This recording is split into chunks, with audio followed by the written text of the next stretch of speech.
The moment Declan Hayes stepped into the penthouse, the scent hit him first: fresh lilies, crisp and elegant, arranged in a crystal vase on the marble dining table. Not the cheap grocery store bouquets he occasionally tossed Marin's way when guilt forced his hand. No. These were luxury lilies, the kind ordered from high-end Manhattan florists, wrapped in white silk ribbon, sitting like a quiet accusation in the center of their home.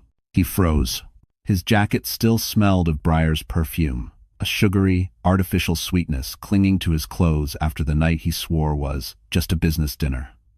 But lilies, these lilies didn't belong to him, and men like Declan hated anything they couldn't control. "Where did these come from?" he demanded, dropping his keys so hard the metal clattered across the floor. Across the room, Marin Doyle looked up from her old MacBook Air, her expression calm in that way that only comes after months of trying to keep a sinking marriage afloat. Her sweater sleeves were pushed up, revealing faint paint stains from a project she'd been working on late into the night. "A client sent them," she said softly. "A congratulations gift." Declan's jaw tightened. "What client?" "Julianne Crest." The name landed like a stone thrown into still water. Declan had spent years trying to get a meeting with Julian, the one CEO in New York who never took his calls. But Julian had sent Marin flowers? To their home? He stepped closer, his voice low and sharp. "Why would he send you something like this?"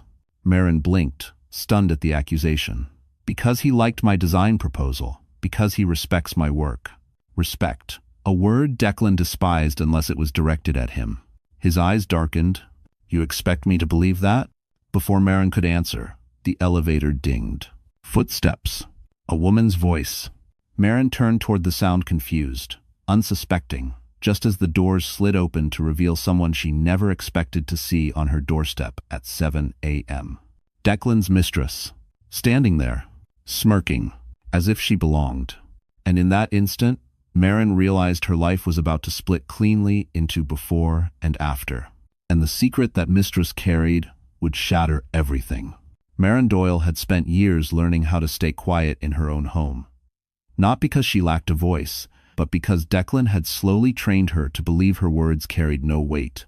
So when Briar Lowell, Declan's mistress, stepped out of the elevator like she belonged in the penthouse, Marin didn't scream, didn't lash out, didn't make a scene. She simply stared. And that silence frightened Briar more than any outburst could have. "Oh," Briar said, lifting a manicured hand to her lips in fake surprise. "Did I interrupt something?" Marin felt something twist inside her chest. Anger, humiliation, the sting of betrayal, but she kept her voice even. "What are you doing here?" Declan stiffened. He hadn't expected this. Marin could see the panic behind his eyes, a child caught with both hands in the jar. Briar, on the other hand, thrived in the chaos she created. Her gaze flicked to the bouquet. Lovely flowers. Didn't figure Declan for the romantic type. Marin swallowed. He didn't send them. "Oh?"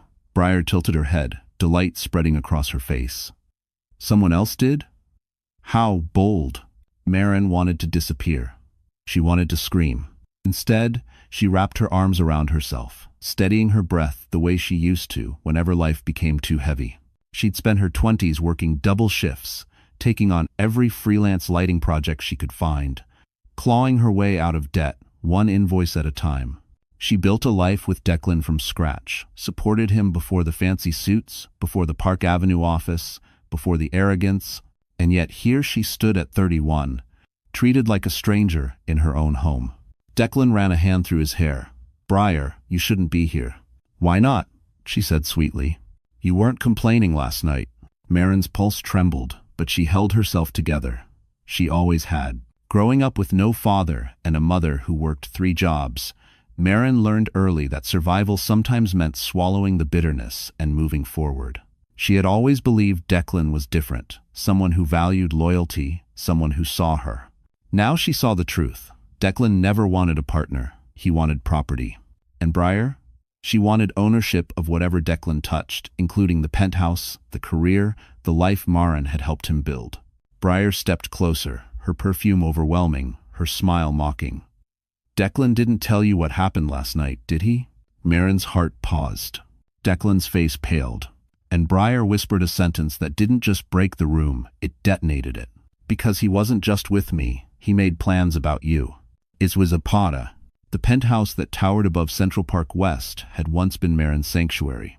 She remembered the day they moved in, how she stood by the floor-to-ceiling windows, staring at the Manhattan skyline, as if she had finally reached a place where life couldn't hurt her anymore.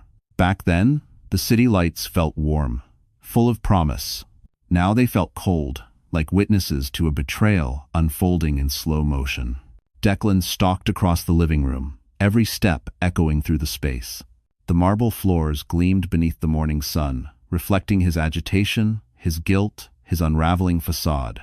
The place looked immaculate: designer furniture, curated art pieces, a kitchen outfitted with Italian appliances, but beneath the surface, rot had slowly settled in. And Marin? She felt like an outsider wandering through the ruins of the life she'd built. Briar sauntered in like she owned it. Her heels clicked loudly, disrespectfully, bouncing off the high ceilings as she moved toward the panoramic windows. "Amazing view," she said, smirking over her shoulder. "I can see why you held on to this place." Held on to, as if Marin was squatting in a life that didn't belong to her. Marin clenched her jaw and looked away. She didn't have the luxury of breaking down. Not here, not now. The city stretched out below them, the shimmering glass towers along Fifth Avenue, the moving dots of yellow cabs, the distant hum of morning traffic. But instead of peace, it filled Marin with dread. Something was changing. Something was closing in. Declan's voice cracked the silence. "This isn't the time, Briar." "Oh, please," she scoffed. "You told me to come." Marin's head snapped up. What?" Declan avoided her eyes. That was all the answer she needed.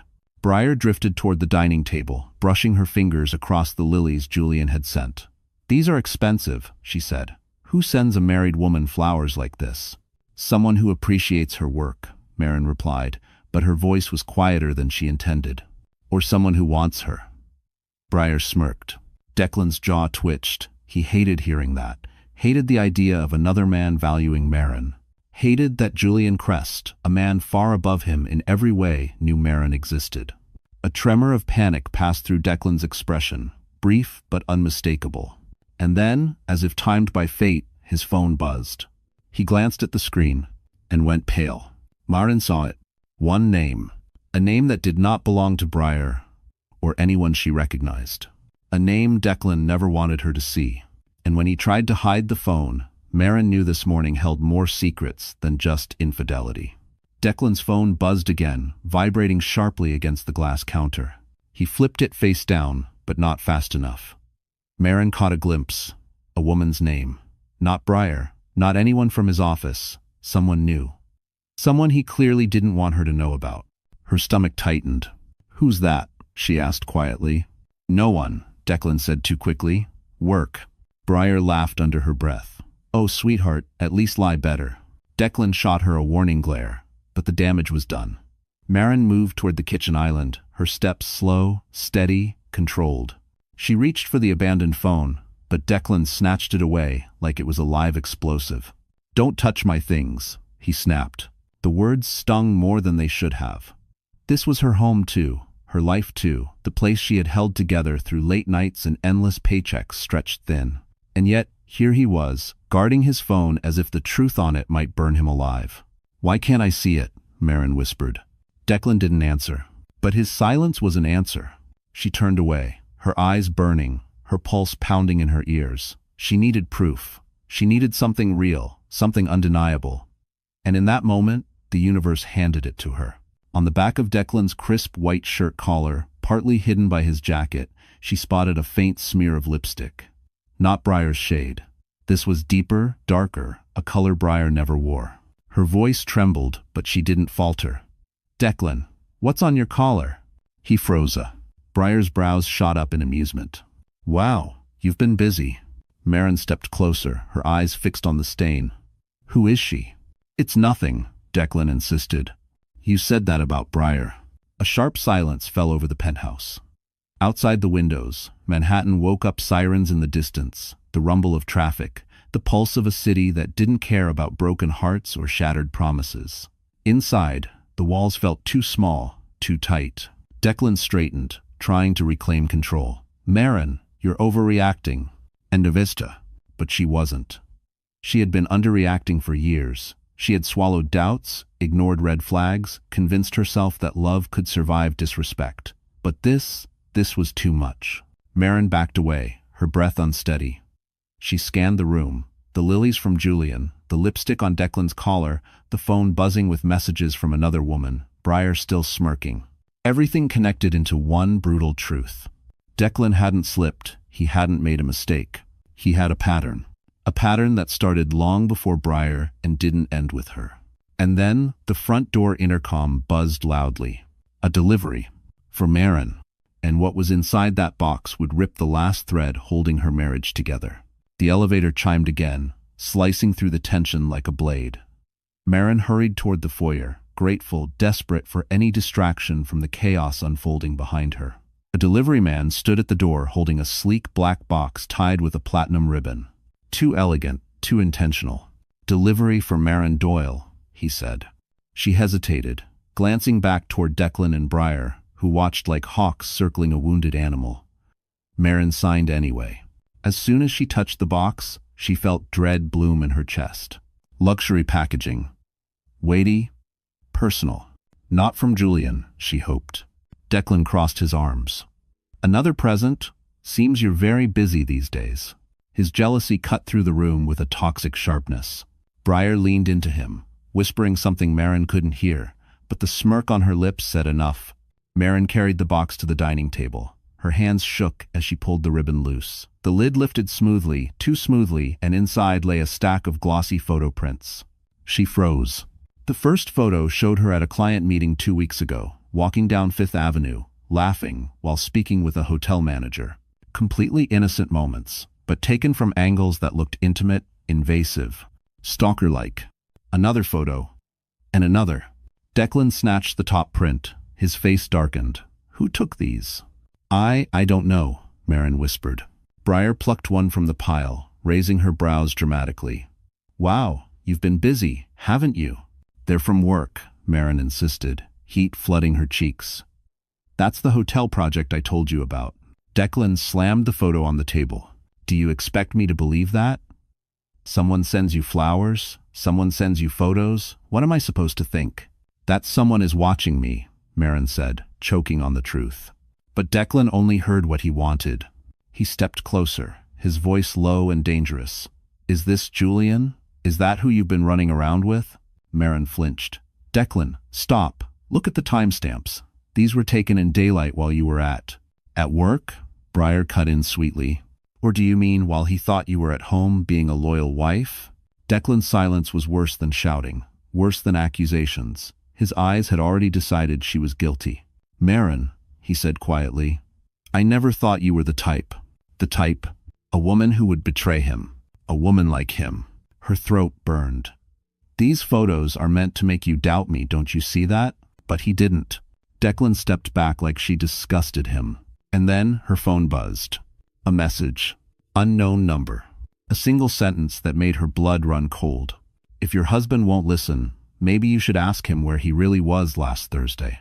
Maren stared at the message glowing on her phone screen, the words sharp enough to cut straight through her chest. Ask him where he really was last Thursday.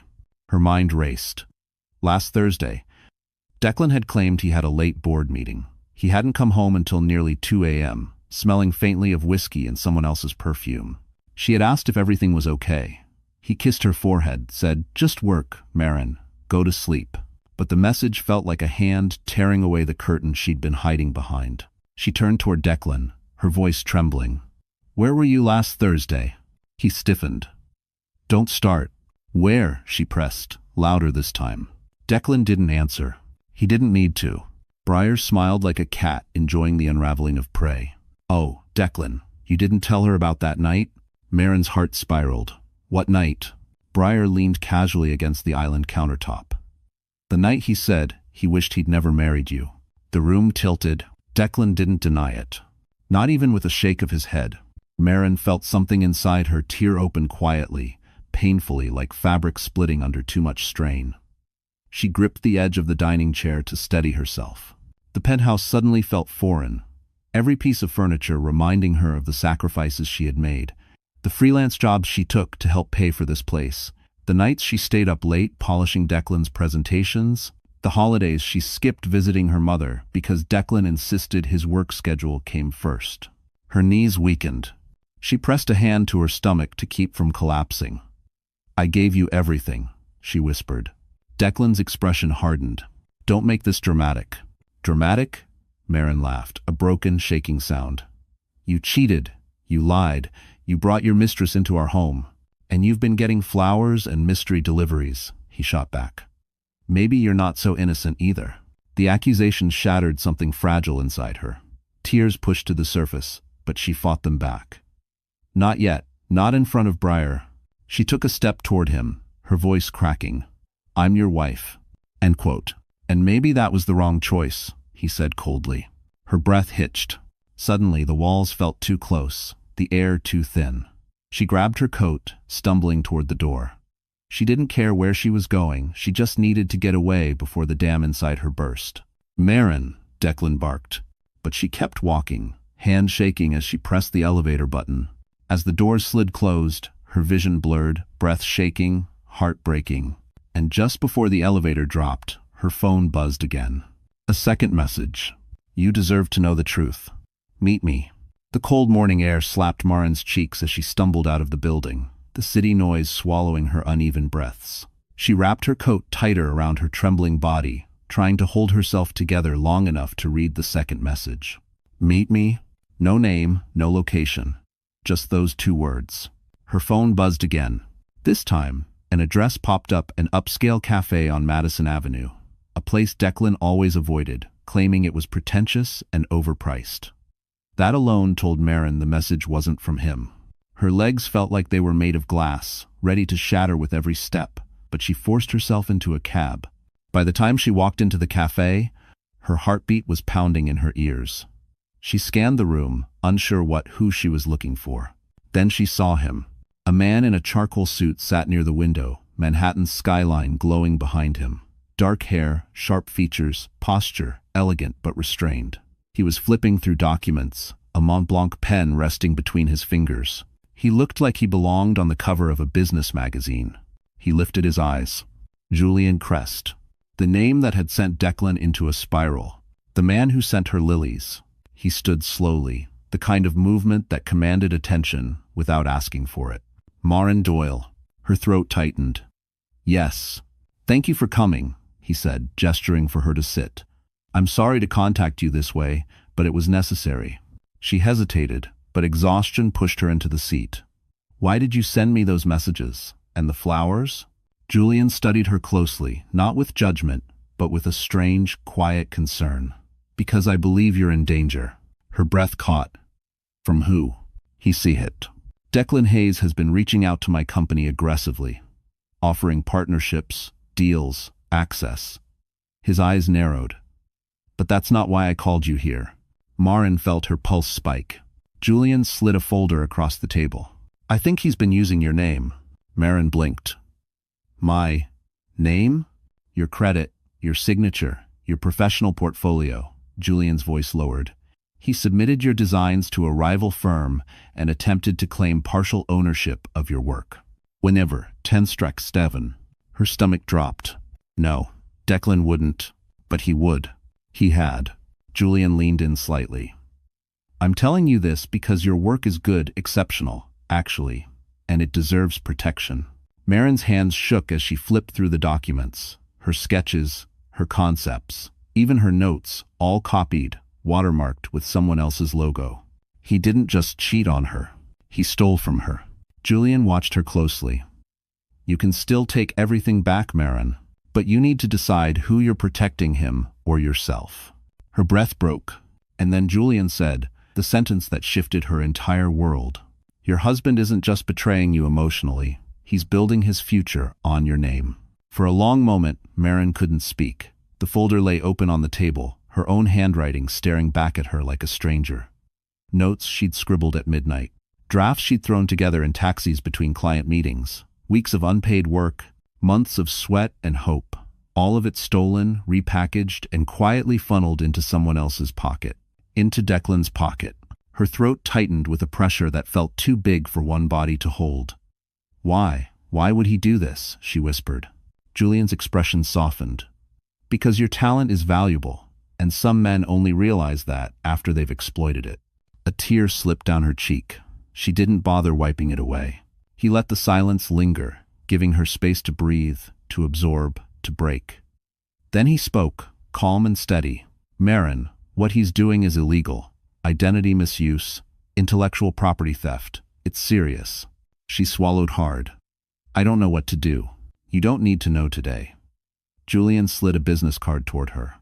But when you're ready, call this attorney. She's discreet, sharp, and used to handling cases like this. Marin stared at the card. The weight of it felt heavier than the entire folder. Julian leaned back in his chair, regarding her with an unexpected gentleness. You look like someone who hasn't been allowed to take up space in a long time. That sentence hit deeper than any accusation.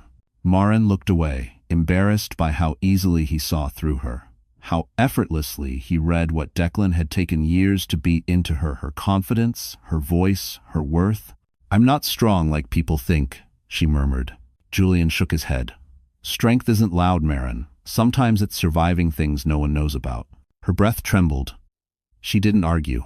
Julian's phone buzzed. He glanced at it, exhaled quietly, then stood. I have a meeting. But I wanted you to hear the truth before Declan twisted it. He grabbed his coat and paused beside her. Take the day.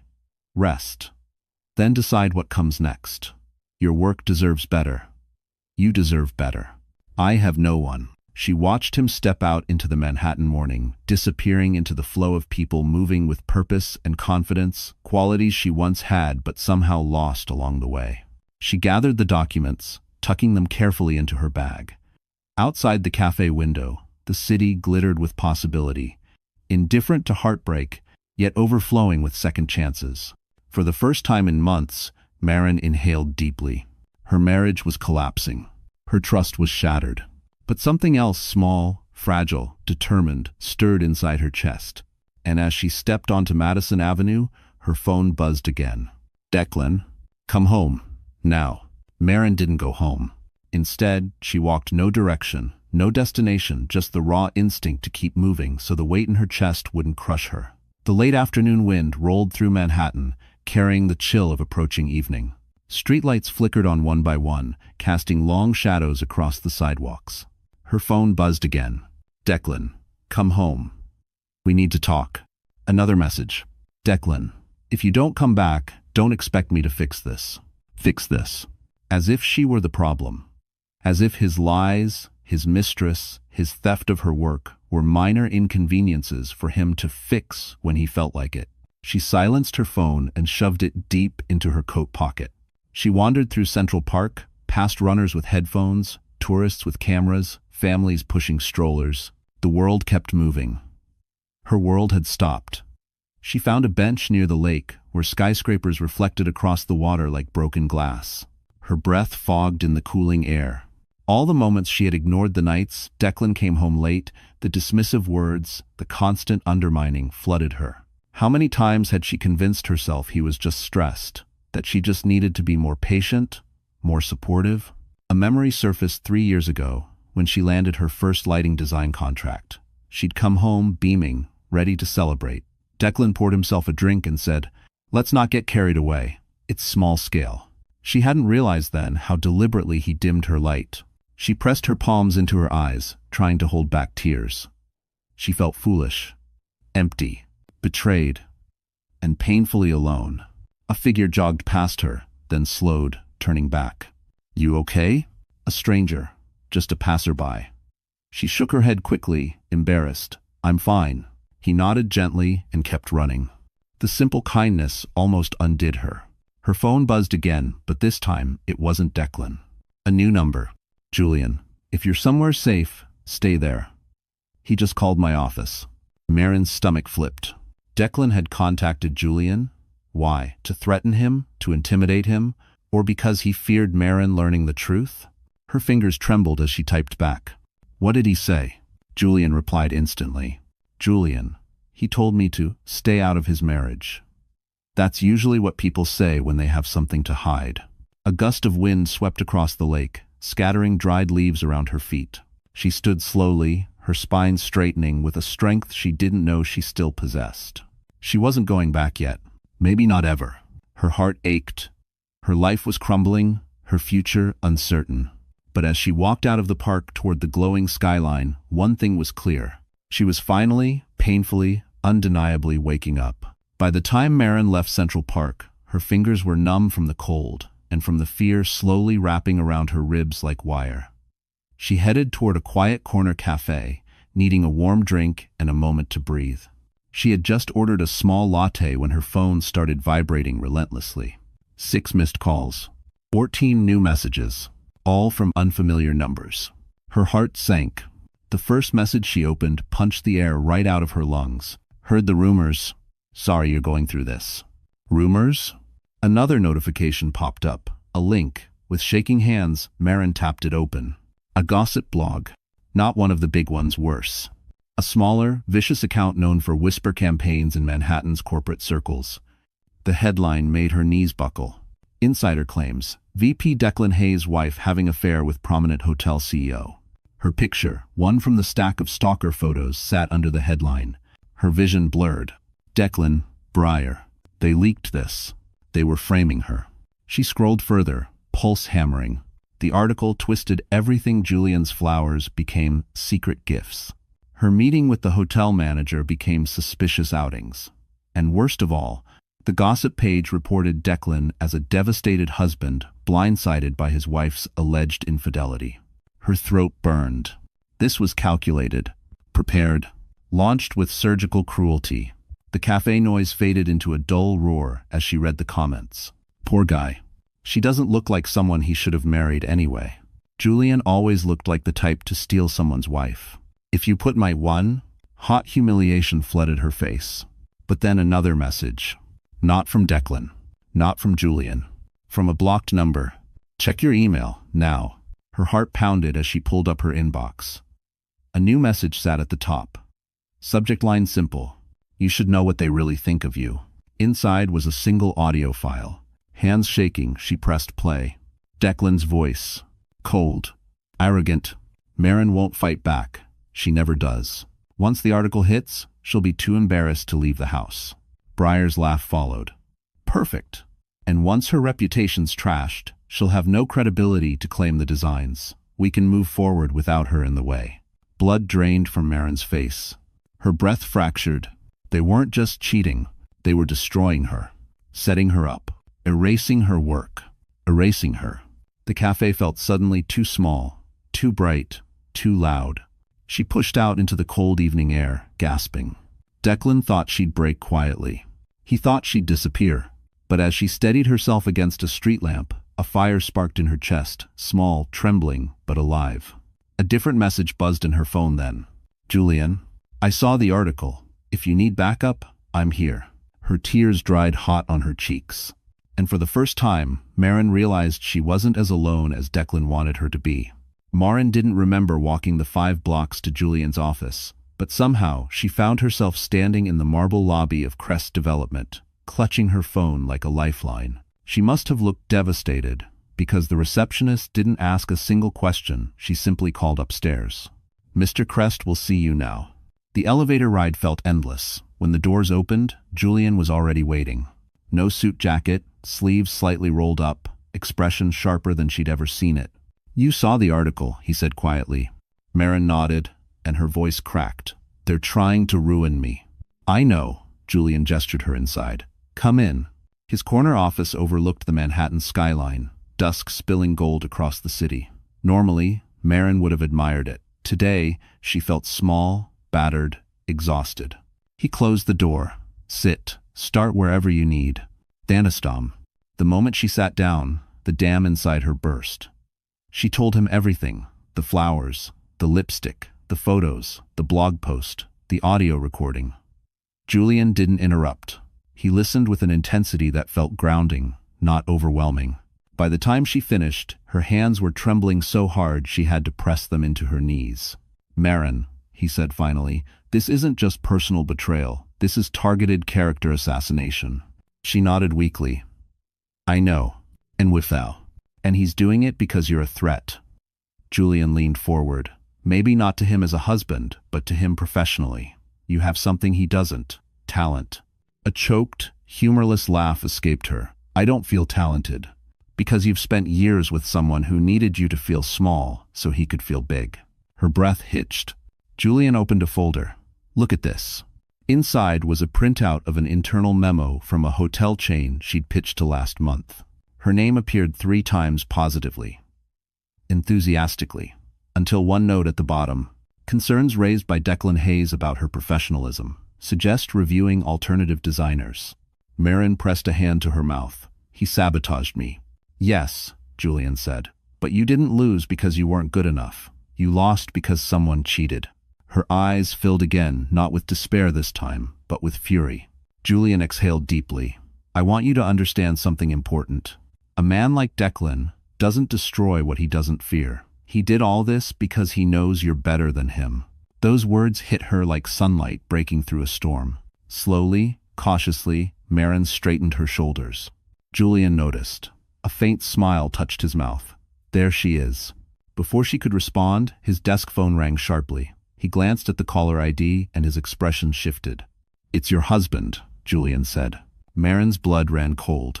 Julian picked up. This is Crest. He listened, and his jaw tightened. He ended the call and looked at Marin. Declan isn't done, he said. Then, leaning forward, his voice low and grim. He's about to make his next move, and it's going to hit you hard. Julian's warning echoed in Marin's mind long after she left his office. Declan isn't done. Of course he wasn't. Men like Declan never stopped until they'd destroyed anything that made them feel insecure. And she, his quiet, agreeable, underestimated wife, had suddenly become a threat. By the time Marin reached the street, dusk had deepened into full night. Manhattan glowed with its usual brilliance, but she felt detached from everything floating, fragile, waiting for the next blow. It arrived faster than she expected. Her phone buzzed with an alert from her bank. Withdrawal? $8,200. Withdrawal. $5,400. Transfer. Dois prezicha. 0. Her heart seized. She opened her banking app, hands trembling. Her joint checking account, their account, was nearly empty. Almost $30,000 gone in minutes. Declan had drained it. A sharp, cold panic gripped her spine. She rushed to call the bank, but before she could dial, her screen lit up with a new text. From Declan. You should have come home when I asked. Actions have consequences. Marin staggered backward as though physically hit. Her money, her savings, the safety net she'd built from years of freelancing, extra shifts, stretching every dollar, gone, all gone. And then another hit. An email from her landlord. Due to recent concerns brought to our attention about your online conduct, we must temporarily suspend your access to the building's private studio spaces. We will review your contract pending investigation. Her breath caught in her throat. Her workspace. Her equipment. Her only source of income. Declan had called them. He was cutting off her livelihood piece by piece. She leaned against a cold building wall, struggling to breathe. The city rushed around her, uncaring, unstoppable. Her life was collapsing in real time, and she could do nothing but watch. Her phone rang. Julian. She answered, voice barely a whisper. He took everything. What do you mean? Julian demanded. He emptied the account, and he called my landlord. I can't access my studio anymore. Thanks for watching. There was a beat of silence, a sharp inhale on Julian's end. Then his voice hardened into something deadly calm.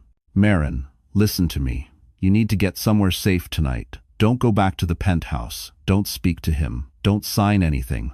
Her knees buckled. I have nowhere to go. Yes, you do, Julian said firmly. I'll send a car. I'll take care of the logistics. You just get to the address I text you. She closed her eyes, biting back tears. I can't let you. You're not letting me do anything, he said. I'm doing what any decent human being would do. Before she could respond, her phone vibrated again, another message. This one from an unknown number. A photo. Declan and Briar. In her penthouse. In her kitchen. Clinking wine glasses. Captioned. Your replacement has officially moved in. End quote. The moment Marin saw the photo of Declan and Briar lounging inside her penthouse, her kitchen, her marble counters, her wine glasses, the world around her tilted. her breath stilled, her fingers went numb around the phone. For a second, she couldn't hear the traffic, the city, the evening wind. All she heard was a deep, crushing quiet. He hadn't waited. He hadn't hidden. He hadn't even hesitated. Declan had moved Briar into the home Maren had sacrificed so much to build. The home she decorated. The home she believed they were growing together in. Her chest tightened so painfully she pressed a hand against it, leaning into the nearest building wall just to stay upright. This wasn't heartbreak anymore. This was erasure. She didn't remember reaching the subway entrance, nor fumbling for her Metro card, nor descending into the dim station. But suddenly she was there, lost in a crowd of strangers who didn't know her life had just burned to the ground. She boarded the first train that arrived. She didn't care where it was going. She sat in the corner seat, hugging her coat around herself. Her reflection in the train window looked ghostly pale, exhausted, eyes swollen, hair sticking to her cheeks from cold tears. She barely recognized the woman staring back. Across from her, an older woman glanced up with concern. "Are you all right, sweetheart?" Maren nodded automatically, though her voice barely existed. "Just a long day." The woman gave a sympathetic smile. "Sometimes life breaks everything before it gives you anything." The words hit too close. When the train stopped at Midtown, Maren stumbled out, pulled by instinct more than intention. She wandered until she found a narrow, run-down hotel, one of those places tourists avoided and locals only entered when desperate. The neon sign flickered. The lobby smelled of old carpeting and cheap cleaner. It was all she could afford. She paid for one night with the last bit of cash in her wallet. Inside the tiny room, Maren finally collapsed onto the edge of the bed. She couldn't breathe without shaking. Her body folded in on itself, trembling uncontrollably. For the first time in years, she let herself cry without swallowing it down. She cried for her marriage. She cried for her stolen work. She cried for the woman she used to be before Declan chipped away at her piece by piece.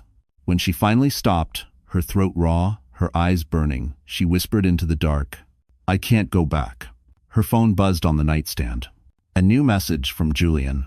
"I sent the car. It's waiting whenever you're ready. You won't be alone in this." Maren closed her eyes. For the first time all day, she felt something faint but real. A sliver of strength. A beginning, hiding at the bottom of her fall. The rain had started sometime after midnight, tapping against the thin hotel window like impatient fingers. Maren sat on the edge of the creaking bed, staring at Julian's message over and over again. "The car is waiting whenever you're ready. You won't be alone in this." No one had said words like that to her in years. Declan certainly hadn't. He only said things like, "Don't embarrass me," or "You're overreacting," or "Be grateful I'm still here." If the day no. Maybe that was why her hands trembled now, because kindness felt foreign, unsafe, suspicious even. But she couldn't stay in this room another night. She couldn't go back to the penthouse, and she couldn't keep drowning alone. So, with a shaky breath, she stood. By the time she stepped outside, the rain had turned to a soft drizzle. A black Mercedes was parked at the curb. The driver stepped out immediately, holding an umbrella. "Miss Doyle?" he asked gently. She nodded. He opened the back door, and she slid inside. The leather seats were warm. A bottle of water waited in the cup holder. A folded blanket in the corner. Details she hadn't realized she needed until she saw them. As the car pulled away, she pressed her forehead against the cool window. Manhattan blurred by shimmering lights, damp sidewalks, neon signs reflecting in puddles. Once, this city had felt like a playground of possibilities. Tonight, it was a maze she barely recognized. The car stopped in front of a modern high-rise overlooking the river. The doorman greeted the driver and motioned Maren inside without hesitation, as if she belonged here. When the elevator opened on the 25th floor, Julian stood waiting. Not in a suit this time, not the CEO persona she had met in cafes and conference rooms, but in a fitted charcoal sweater, sleeves rolled, hair slightly tousled, human, grounded, present. "You made it," he said softly. Something in his tone relief, maybe unraveled her all over again. "I didn't know where else to go," she admitted. "You came to the right place." He led her into a spacious, minimalist apartment overlooking the river. Warm lighting, clean lines, quiet. A space designed to calm, not impress. "I had the guest room prepared," Julian said. "You can stay as long as you need. No pressure, no questions." Tears pricked at her eyes. "Why are you helping me?" He paused. Because someone should have helped you a long time ago. The words hit deeper than she expected. Before she could respond, Julian's phone buzzed. He glanced at it, his brows narrowing. Declan filed something, he said. Emergency action. He's moving fast. Marin's stomach dropped. What did he file? Julian looked up, eyes steady, voice grave. He's trying to take your name off your own work permanently. Marin felt the words hit like a physical blow. Declan wasn't just sabotaging her career. He was trying to erase her name entirely. Julian placed his phone down, jaw clenched. He filed to have himself listed as the primary creator on your lighting designs. If it goes through, you could lose ownership and every future project tied to them. Her breath trembled. He can't do that. He's trying, Julian said. And he's using the scandal to claim you're unstable, unfit to manage business affairs. Marin's stomach twisted. She could practically hear Declan's voice, dismissive and icy. She's emotional. She's overwhelmed. She doesn't understand the business side. It was the same narrative he'd used for years whenever she questioned him, whenever she tried to protect her work, whenever she dared to take up space. Why? She whispered. Why go this far? Julian didn't hesitate. Because you left, because he lost control, because he knows your work has value and he can't let you succeed without him. His quote. Prediction on ride. A tremor ran through her. I can't let him win. Julian's expression softened. You won't. He slid another document across the table. This is the attorney I mentioned, Elena Marquez. She's the best in intellectual property and reputation defense. I've already briefed her. She's expecting you first thing tomorrow. Marin nodded slowly, her pulse steadying. For the first time, she felt something unfamiliar rising inside her resolve. Not loud, not dramatic, but solid, quiet and unmovable, like steel forming beneath shattered walls. Julian continued, Tonight you rest. Tomorrow you fight. She swallowed hard. Julian. Thank you. You don't owe me anything, he said. But Declan owes you everything. The truth of that hit deep. Hours later, after Julian retreated to his own room, Marin stood alone in the guest suite. It was warm, soft-lit, comfortable, nothing like the cold perfection of the penthouse. She stared at her reflection in the mirror. Her hair was a mess, her eyes swollen, her clothes wrinkled. She looked breakable. But something in her gaze had changed. Declan had taken her dignity, her home, her savings, her reputation, and tried to take her identity. But he had given her something, too. A reason to fight. She wiped her cheeks, squared her shoulders, and whispered to her reflection, He stole my work. He won't steal my future. She turned off the light and slid into bed, exhaustion finally loosening its grip. Just as she closed her eyes, her phone buzzed once more. A new message. From Briar. Enjoy your last night with his name. Tomorrow, you won't have it. Marin stared at the screen, her heartbeat steady. And for the first time, she wasn't afraid. She was ready. Morning came gray and heavy, the kind of Manhattan dawn that felt more like an accusation than a beginning. Marin stepped out of Julian's apartment wearing borrowed clothes, simple, clean, soft, feeling more human than she had in days.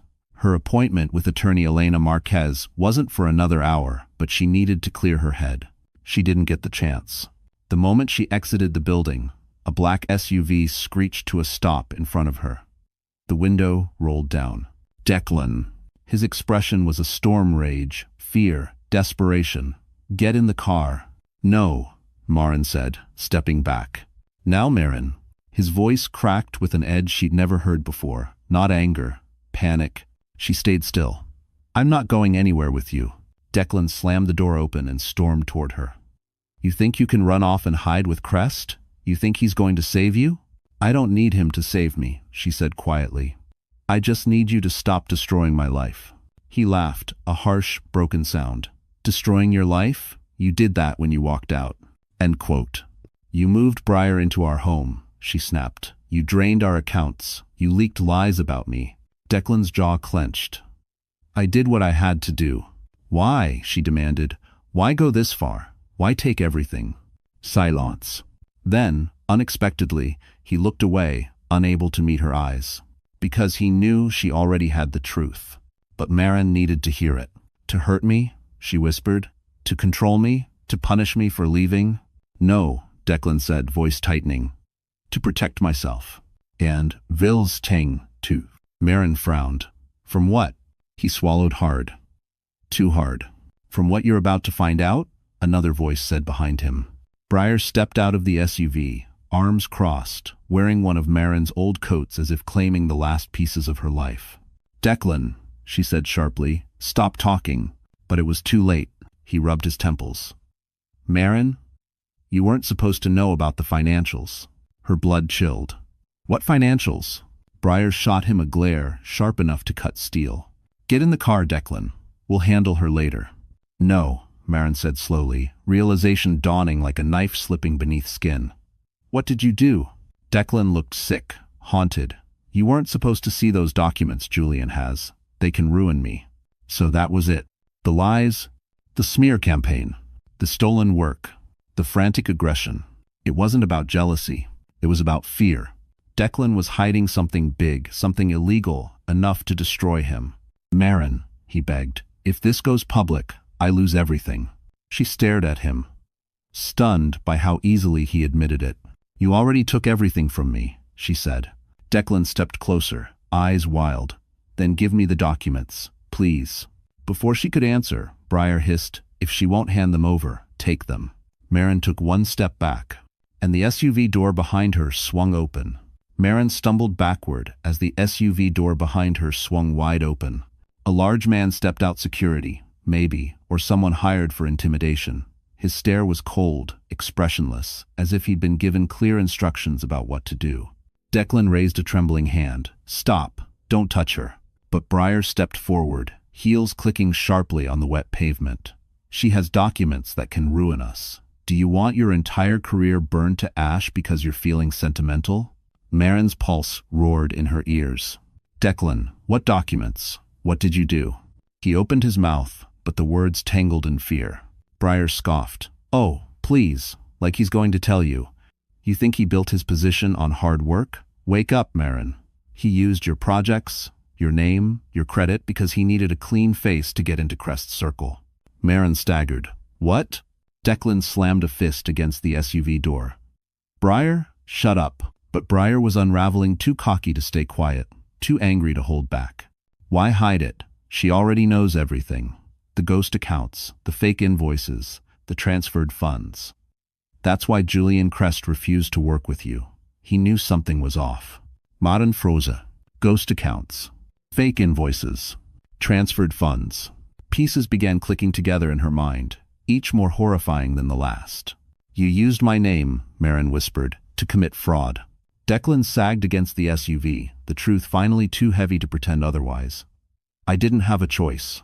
The board expected results. I was drowning. You, your credit, your clean record, it was the only thing I had left. Her voice shook with disbelief. I trusted you. He dragged a hand through his hair. I thought I could fix everything before you ever found out. Briar rolled her eyes. And you would have, if she hadn't run to Crest like some wounded puppy. Marin stepped back from them both, nausea burning up her throat. I'm done. I'm going to the authorities. Today. Declan lunged toward her. Marin, wait.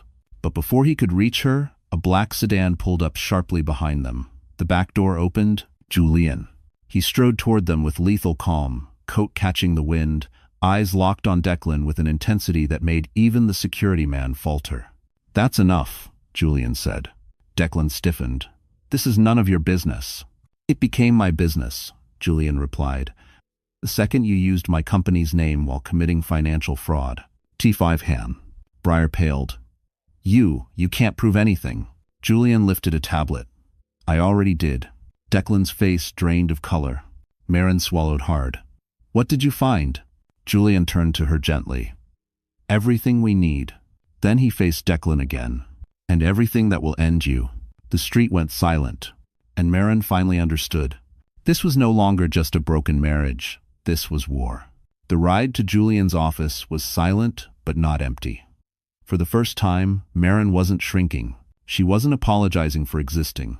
She sat upright in the black sedan, her hands steady, her breath controlled. Something in her had shifted, something Declan never expected, and Briar never thought possible. When the elevator doors opened, Elena Marquez was already waiting. Sharp gray suit, fierce eyes, posture of a woman who didn't lose. "You must be Marin," she said. "Come in. We have work to do." Inside the conference room, Julian placed the tablet on the table. Elena pulled up files, bank statements, falsified invoices, unauthorized transfers, all bearing one horrifying similarity. Declan had used Marin's signature, copied from her design contracts. Her stomach twisted, but she didn't crumble this time. Elena tapped the screen. "With this evidence, we can dismantle everything he's built. But the goal isn't revenge, it's protection. Your name, your work, your future." "I know," Marin said quietly, "but I won't let him take another piece of my life." "Thanks for watching." Julian exchanged a glance with Elena, impressed, maybe even proud. Over the next 2 hours, they drafted a strategy. File for immediate legal protection of her intellectual property. Freeze joint accounts pending investigation. Submit evidence of fraud to the board of Hayes Capital. Prepare for a public statement clearing her name. When they finished, Elena stood. "Tomorrow morning, the board meets at the Park Avenue office tower. You will attend." Marin blinked. "Me?"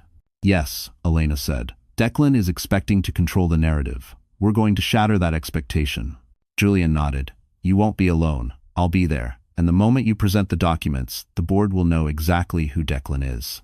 A tremor ran through Marin, not fear, but adrenaline. "What about Briar?"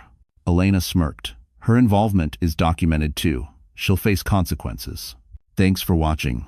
It was the first time Marin truly allowed herself to imagine a world where she wasn't powerless, a world where Declan wasn't the center of everything, a world where she could rebuild.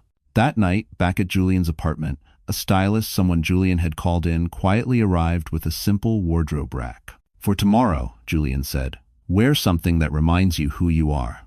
Marin touched the soft fabric of a tailored black dress, strong, understated, elegant, a version of herself she had almost forgotten. In the mirror, she saw the woman she was becoming, not weak, not broken, not erased, a survivor sharpening into someone unstoppable. Just as she turned away, her phone buzzed with a final message, this one from an unknown sender. A single sentence. "Tomorrow he will fall harder than you think." The following morning, the Park Avenue tower gleamed under the rising sun, all steel and power, exactly the world Declan Hayes believed he ruled. Marin stepped out of the car, wearing the black tailored dress, hair pulled into a sleek, low twist, posture straight. She didn't look like a woman broken by betrayal. She looked like someone who had finally remembered her worth. Julian walked beside her, silent but steady, a presence that grounded her. Inside, the elevator ascended to the 42nd floor, where the Hayes Capital board meeting was already in session. Through the glass walls, Marin could see Declan pacing, voice raised, Briar glued to his side, whispering frantically. When Marin and Julian entered the conference room, every conversation stopped. Declan froze. Shock flickered across his face first, then dread, then anger. "What is she doing here?" he spat. Elena Marquez stepped forward calmly. "She's here as the rightful owner of the intellectual property you attempted to steal." Gasps rippled around the board table. Declan's face drained of color. "This is ridiculous. She's unstable. You've all seen the gossip articles." Julian cut in, his voice razor-sharp. "Articles you planted." A board member turned to Declan. "Is that true?" Declan laughed stiffly. "Of course not." Julian tapped the tablet, projecting audio onto the room speakers. Declan's voice filled the boardroom. "Once the article hits, she'll be too embarrassed to leave the house." Briar's laugh followed. "Perfect. Once her reputation's trashed, she'll have no credibility to claim the designs." The room erupted. Declan lunged for the tablet. "This is taken out of context." "Is this also out of context?" Elena asked, holding up printed bank statements showing the fraudulent transfers in Marin's name. Silence slammed into the room. One board member pushed back from the table. "Declan, this is criminal." Declan's voice shook. I can explain. I did it for the company." "No," Marin said quietly. Everyone turned. Her voice was steady, stronger than it had ever been. "You did it to protect yourself. You used me. You exploited my work. You tried to erase me." Declan's expression cracked anger, desperation, and finally fear. "Please, Marin," he whispered. "Don't do this. You'll ruin me." She inhaled slowly. "You ruined yourself." The board chair stood. "Declan Hayes, You are hereby suspended pending full investigation. Briar tried to slip out the side door. Elena blocked her path. Not so fast. You're complicit. Security entered. Declan shouted, reaching for Marin. Marin, please. She stepped back. He was escorted out. Briar followed, screaming his name, but Declan didn't look back. As the doors slammed shut, the room exhaled. Julian turned to Marin, eyes warm with something like pride. It's over, he said softly. But Marin knew. This wasn't just an ending. It was the start of her new life. The moment Declan was dragged out of the boardroom, a strange quiet settled inside Marin, an unfamiliar, liberating quiet. For the first time in years, she wasn't bracing for the next blow. She wasn't shrinking. She wasn't apologizing. She was standing in a room full of people who had just watched the truth unfold. And she had won. After the meeting, the board chair approached her. Miss Doyle, I'm deeply sorry for your experience. If you ever consider returning to design work with our company, our doors are open. Marin managed a small, steady smile. Thank you. I'll keep that in mind. When she and Julian stepped into the hallway, the door closing gently behind them, she felt her breath ease. The weight she'd carried for years, Declan's expectations, his judgment, his manipulation, fell away like dust shaken from a heavy coat. Julian walked beside her, hands in his pockets, watching her quietly. How do you feel? Marin exhaled. Lighter. Good, he said softly. You deserve to feel that way. They exited the building into the crisp afternoon air. The city was bright, alive, humming with energy. For the first time, she felt like she belonged in it, not as someone's wife or someone's shadow, but as herself. Across the plaza, a cluster of reporters approached. Marin stiffened, but Julian gently touched her elbow. Do you want to speak to them? He asked. She thought for a moment. Then she shook her head. No. Let the evidence speak for itself. He nodded. Wise choice.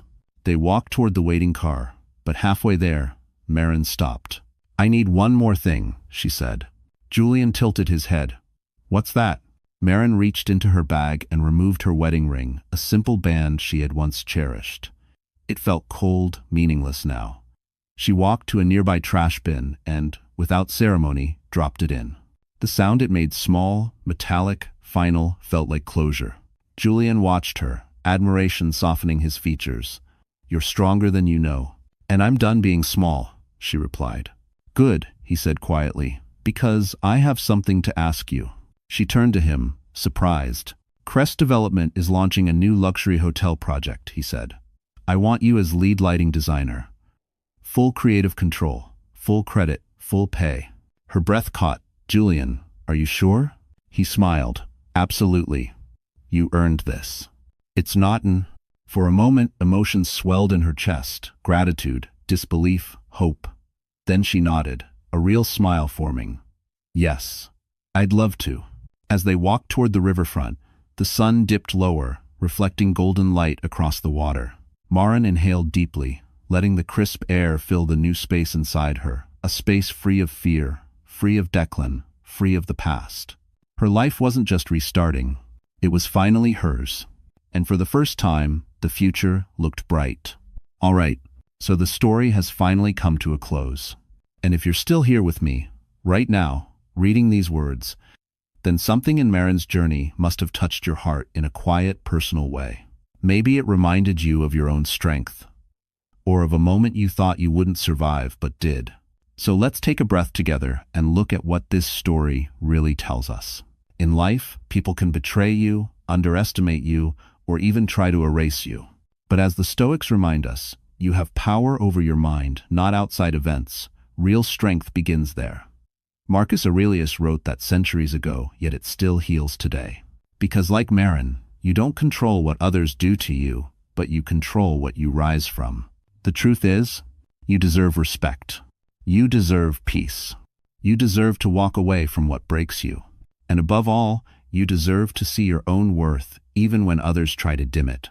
If this story made you feel something, hope, courage, clarity, then don't keep that feeling to yourself. It might help someone else too. So, my wonderful friends, if you're still here, hit like, share this journey with someone who needs strength today, and subscribe so you don't miss the next story that might just touch your heart the same way. You matter. Your story matters, and no one can take that from you.